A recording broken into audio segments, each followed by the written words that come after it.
오늘은 8월 16일 에스겔 18장 1절부터 20절입니다. 4절 볼게요. 모든 영혼이 다 내게 속한지라 아버지의 영혼이 내게 속함같이 그의 아들의 영혼도 내게 속하였나니 범죄하는 그 영혼은 죽으리라.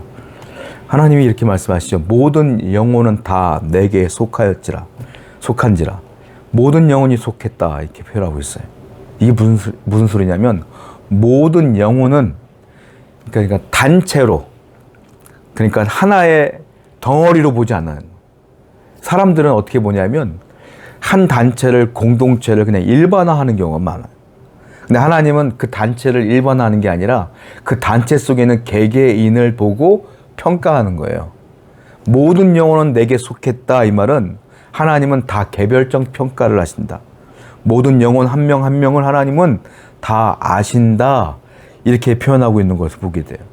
그래서 무슨 말이냐? 신앙은 개별적인 것이다 이 말이에요. 우리가 흔히 뭐 중직자의 아들, 중직자의 딸 그러면 신앙이 좋은 줄 알아요. 그렇지 않아요. 신앙이라는 건 그런 게 아니에요. 신앙은 개인적인 거예요. 부모님이 뭐 목사고 부모님 할아버지 그 할아버지 다 목사 집안이야. 그렇기 때문에 나는 신앙이 좋아. 아니에요. 지금 내가 신앙이 좋은지를 보는 거예요. 집안이 문제가 아니라 개개인의 신앙이 중요한 것이다 라고 말하는 거예요. 오늘도 하나님께서는 개개인의 평가를 하기 때문에 오늘도 여러분 스스로가 하나님 앞에 온전히 서 있는 여러분 되기를 축원드립니다. 5절부터 9절입니다. 사람이 만일 의로워서 정의와 공의를 따라 행하며 산 위에서 재물을 먹지 아니하며 이스라엘 족속의 우상에 눈을 들지 아니하며 이웃의 아내를 더럽히지 아니하며 이 9절까지 똑같은 얘기인데 이거 제가 설명해 드릴게요. 여러분들이 혼자 읽어보세요. 제가 설명만 해드릴게요. 5절 보면 이렇게 시작해요. 사람이 만일 의로워서 정의와 공의를 행하며 의로운 자, 의인은 이러한 자다라고 말하는 게 6절부터 9절까지 나오는 거예요. 아까 제가 읽은 것처럼 그들은 우상 숭배했던 재물을 먹지 않고 또 우상 숭배지 아니하며 또한 월경하고 있는 여인을 가까이 하지 않고 사람을 학대하지 않고 빚진 자의 저당물을 돌려주고 강탈하지 않고 배고픈 자에게 음식을 주고 헐벗은 자에게 옷을 주고 별일을 꾸어주지 않고 이자를 받지 않고 죄를 짓지 않고 진실하게 판단하고 그 9절 말씀이 중요한데 율례를 따르며 말씀을 따르며 이렇게 말하고 있어요. 그러면 9절에 중요한 단어가 있는데 9절을 한번 읽어볼게요. 내 율례를 따르며 내 규례를 지켜 진실하게 행할진대 그는 의인이니 반드시 살리라 주 여호와의 말씀이니라. 아까 설명드린 것처럼 의인들은 이렇게 살아요. 그러니까 그 의인들은 반드시 뭐한다? 살리라.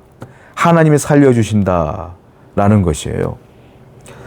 이게 무슨 말이냐면 이 모든 것들은 하나님을 믿는 사람으로서 반드시 행해야 될 일들을 행하는 겁니다. 이거는 하나님과의 바른 관계를 계속 유지했다는 거예요.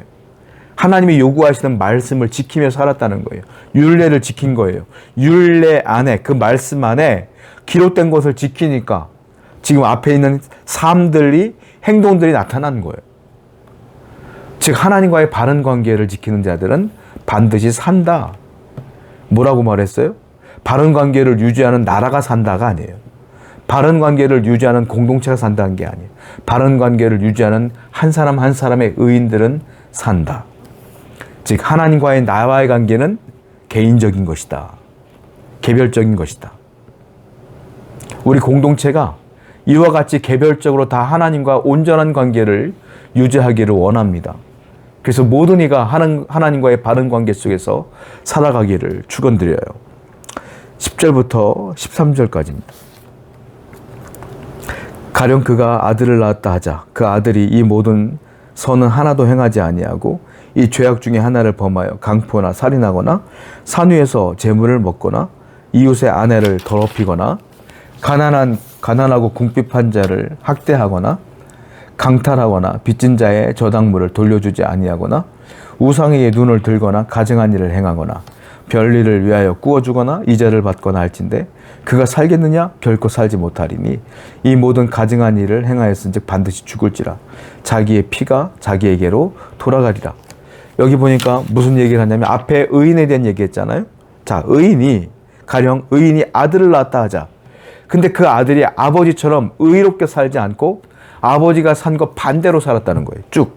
죄를 지은 얘기가 쭉 나오죠. 쭉 나와요. 그러면 어떻게 되느냐?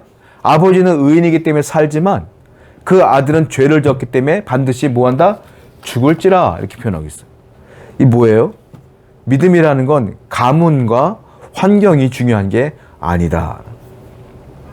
가문이 중요한 게 아니에요. 믿음은 역시 개별적인 것이다.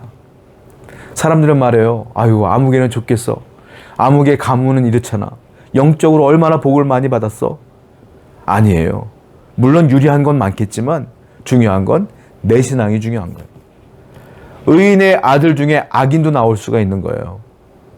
그러니까 항상 우리는 명심해야 돼요. 부모는 내 자녀를 위해 기도하고 자녀도 부모를 따라 행하려고 노력을 해야 돼요. 그래야 할 때 하나님의 은혜 가운데 우리 가정이 살고 공동체가 살고 나라가 사는 것입니다. 그리고 14절부터 18절은 반대 얘기가 나와요. 14절. 또 가령 그가 아들을 낳았다 하자 그 아들이 그 아버지가 행한 모든 죄를 보고 두려워하여 그대로 행하지 아니하고 산 위에서 재물을 먹지도 아니하며 이스라엘 족속의 우상에 눈을 들지도 아니하고 이웃의 아내를 더럽히지도 아니하고 사람을 학대하지도 아니하고 저당을 잡지도 아니하고 강탈하지도 아니하고 줄인 자에게 음식을 주며 벗은 자에게 옷을 입히며 손을 금하여 가난한 자를 압제하지 아니하며 별리나 이자를 받지 아니하여 내 규례를 지키며 내 율례를 행할진대 이 사람은 그의 아버지의 죄악으로 죽지 아니하고 반드시 살겠고 그의 아버지는 심히 포악하여 그 동족을 박탈하고 백성 중에서 선을 행하지 아니하였으므로 그는 그 죄악으로 죽으리라. 반대 얘기가 나와 있어요. 이번에는 아버지는 선한데 아들은 악해. 근데 악한 아들이 또 아들을 낳았어요. 그 아들은 이번에 반대로 선해. 할아버지가 살아왔던 것처럼 의를 행하며 살아. 그러니까 뭐예요? 아버지는 죽지만 아들은 산다 이 말이에요. 이게요, 집안이 의로운 자가 낳았다가 악인이 낳았다가 의로운 자가 나왔다가 악인이 나왔다가 계속 나온다는 거예요. 자, 이 무슨 말이겠습니까? 내 아버지가 악인이야. 나는 의롭게 살려고 하는데 내 아버지가 악인이야. 하나님과 관계가 멀어져 있는 사람이야. 그렇다고 해서 위축되지 말아라. 절망하지 말아라. 네 환경에 무너지지 말아라. 나는 네 환경을 보는 것이 아니라 너의 과거에 아버지의 형태를 보고 너에게 복을 주거나 저주를 주는 것이 아니라 바로 지금 네가 무엇을 선택하느냐를 본다 이 말이에요. 여러분, 우리는요 지금이 중요해요. 과거가 우리 가정이 어땠든 우리 집안이 어떻든 절망할 이유가 하나도 없어요. 지금 내가 하나님을 선택하며 살면 하나님이 여러분들에게 복을 주시는 거예요. 은혜를 주시는 거예요. 할렐루야. 하나님은 얼마나 공평하십니까? 하나님은 얼마나 의롭습니까? 오늘도 이렇게 하나님은 개별적인 신앙을 보신다. 오늘도 기억하셔서 누가 뭐래도 나는 여호와를 섬기리라 했던 여호수아처럼 너희들은 어떤 걸 선택하더라도 우리 집안은 여호와를 섬기리라 고백했던 여호수아처럼 여러분들도 그렇게 지금 하나님을 선택하고 말씀을 선택하여 살아가는 여러분들이 되기를 축원드립니다. 기도하겠어요. 하나님, 과거가 중요하지 않습니다. 지금이 중요합니다. 지금 하나님을 선택하며 살 수 있도록 인도해 주시옵소서. 예수님의 이름으로 기도드렸습니다. 아멘.